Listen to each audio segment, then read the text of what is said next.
એક વૈષ્ણવ તેણે ક્યારેય પણ બીજા કોઈ પણ વૈષ્ણવનો અપરાધ કે દોષ કરવાનો નહીં. એક વૈષ્ણવથી બીજા વૈષ્ણવને માટે ક્યારેય પણ ઘસાતા શબ્દ બોલાય નહીં અને નિંદા તો ક્યારેય પણ કરવી નહીં. પણ આપણને બધાને નિંદારસ એટલો બધો વાલો લાગે કે જ્યારે જે ન હોય એની 7 પેઢીનું આપણે બોલી લઈએ અને પછી છેલ્લે બોલીએ કે આપણે શું માથાકૂટ, છોડો ને આ પંચાયત. તો ભાઈ કે લેવા દેવા હતી નહીં તો કલાક એની વાત શેને માટે કરી.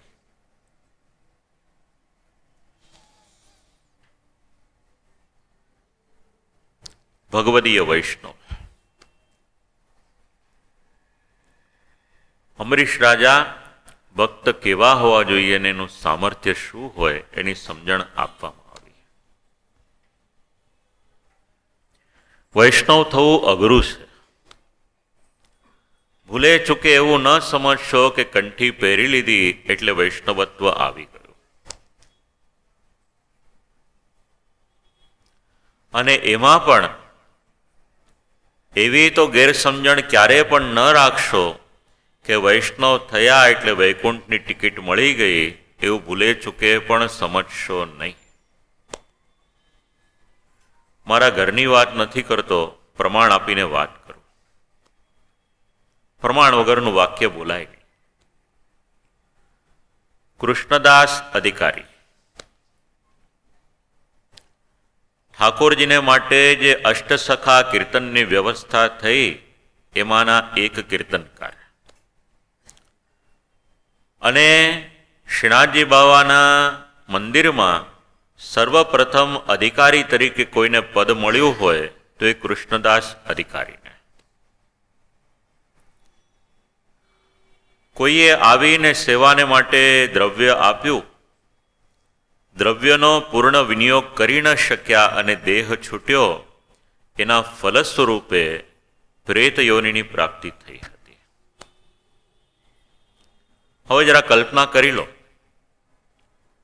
ઠાકોરજીની સન્મુખમાં બિરાજમાન થઈ અને કીર્તન કરે.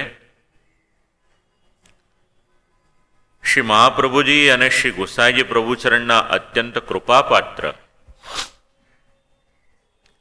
અને સર્વપ્રથમ અધિકારીપણું પ્રાપ્ત થયું, તે છતાં પણ જો એમને પ્રેતયોની મળતી હોય તો આપણે તો અનેક અપરાધ કરીએ, તો એવી ભ્રાંતિમાં ક્યારે પણ રહેશો નહીં કે બ્રહ્મ સંબંધ મળ્યા એટલે અમને વૈકુંઠની ટિકિટ મળી ગઈ.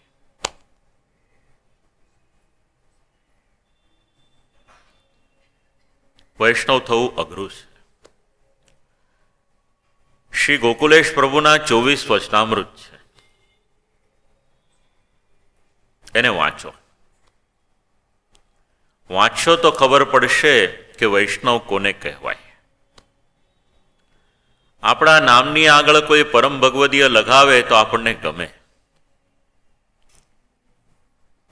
પણ પરમ ભગવદીય બનવું બહુ અઘરું છે.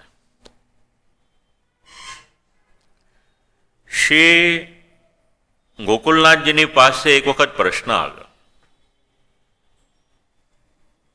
કોઈએ પ્રશ્ન પૂછ્યો કે ભગવદીય કોને કહેવાય.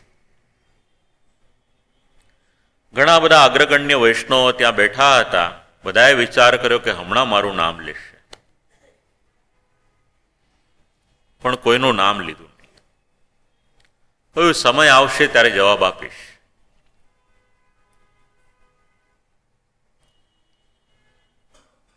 થોડોક સમય થયો, કોઈક ઉત્સવ હતો, વૈષ્ણવ સમાજ એકત્ર થયો હતો, અનોસર થયા અને ત્યાર પછી બધાએ પ્રસાદ લેવાને માટે બેસવાનું. પત્તલમાં ઠાકોરજીને અંગીકાર કરાવેલી બધી સામગ્રી પ્રસાદ રૂપે મૂકવામાં આવી. પંગતમાં એક વૈષ્ણવ હતા. પત્તલ પીરસાઈ એટલે આંખમાંથી આંસુ નીકળ્યા. બાજુવાળા વૈષ્ણવે કહ્યું એને કે ભાઈ આટલો સુંદર ધરાવેલો પ્રસાદ છે, ભોજન કરવાને બદલે રડે છે શેને માટે? પણ એનું મન એટલું બધું ભરાઈ ગયું કે જવાબ આપી ન શક્યા. શ્રી ગોકુલનાથજી પધાર્યા ત્યાં આગળ, એને શાંત કર્યો, પૂછ્યું કે ભાઈ આ પ્રસાદ લેવાને બદલે રડે છે કેમ?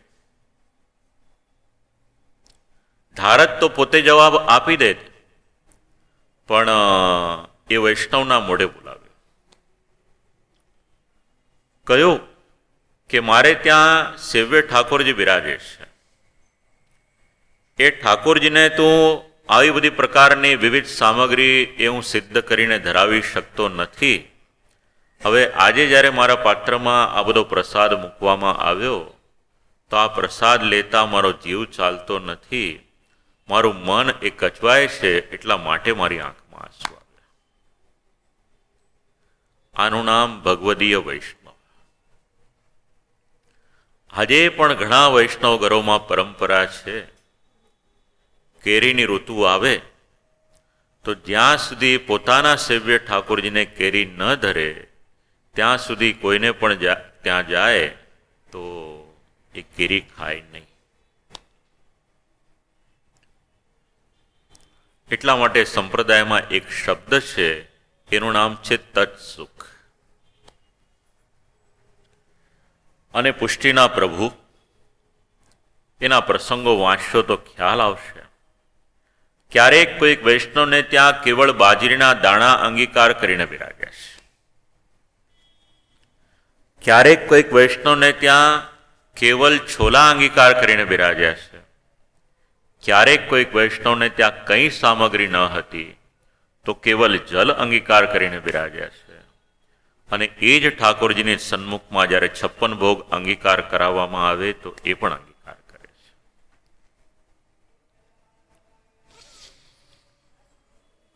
આ ભક્તની ગરિમા છે.